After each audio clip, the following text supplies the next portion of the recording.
funny topic, but real. The benefits of balding. Let's see. So you could say, I've been going bald for like 30 years. I still have a bunch of hair, but my forehead is like huge. It keeps getting bigger. Okay. My brother used to joke and make fun of me and say I had a receding hairline when I was like, 15 years old. Which maybe wasn't quite true then, but it certainly has been true the last, like, I don't know, 15 years. I'm in my 40s. It's pretty funny. But I think the reason why it can be good, if you kind of like make use of it, is it's just one way of, of being told by the universe, God, that you are imperfect. You are fallible. It's like, thou shalt not be as attractive as you could be by today's standards. And there's nothing you can do, really. I mean, yeah, there's like drugs for it. Whatever, you can do that kind of thing. If it works or not, I don't really know. But it's not like having a belly or something where you can exercise. You have agency over this.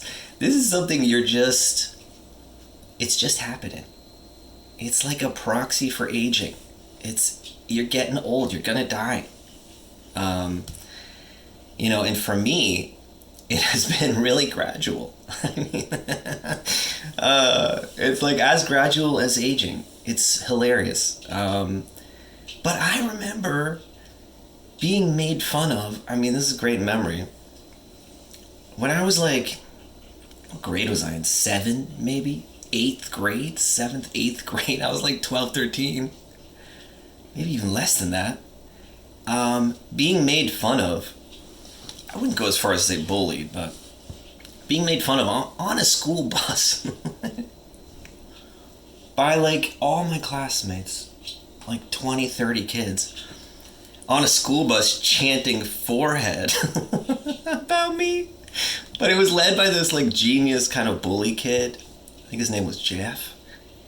Who was going around, it wasn't just me, who was going around with every single kid and summing them up with one bullyable or one funny quality about them that kind of everybody already knew.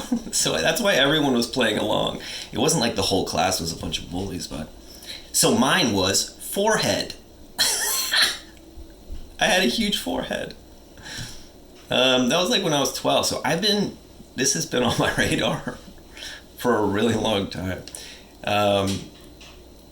Which I think is good. I mean, for some people, I think like, all their hair falls out over a course of like 4 years. That's different. That's a more radical shift where it kind of hits harder. But for me, this is kind of like a slow dawning that this was happening, that I wouldn't have like long flowing Fabio hair, or like nice, like half gray, like I'm going gray now, like, nice silver fox type hair. Like, no, dude, not really. I used to have long hair when I was like, when I got out of college or whatever, a little bit. It's just, that ain't it, you know what I mean? And facing that's where the benefit is. Because I don't think believing that you're gonna be attractive forever is good for you. In the long run. I think it's going to hit you at some point. And we all face this at a certain point. We all face it. And some people want to, get on a health kick to try to slow it down, prevent it. Some people want to have surgery to try to prevent it. Some people want to, take drugs to try to prevent it. Obviously, there's huge industries on all this stuff. And for a time, we also just want to deny it for as long as possible. I mean, that's for sure true, too. Another funny story is, I one day, how old was I? I was in my 30s, I guess. Maybe I was 30-ish. When I started noticing, like, oh man, I might actually be, like, going bald slowly here. Like, I went to my mom. I asked her, hey, were any of your relatives, like, bald? Like, did your dad go bald? Or, like, your granddad?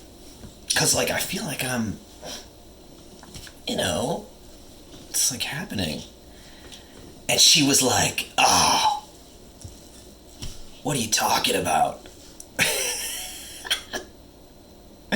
What do you mean? That's ridiculous. You're not going bald. And I was like, huh?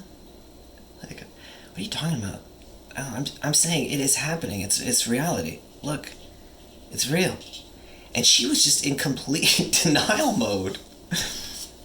Complete denial mode that her son, her like angel son, was going bald. I remember that too. That's just one example of how funnily we can deny what's like staring us in the face. So I think the lack of being able to really do anything about it, and the fact that you see this in the mirror every day, and also people react to you, I think, differently. You're like an aging man if you're losing your hair.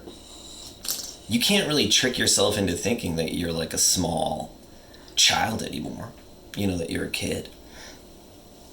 That you're,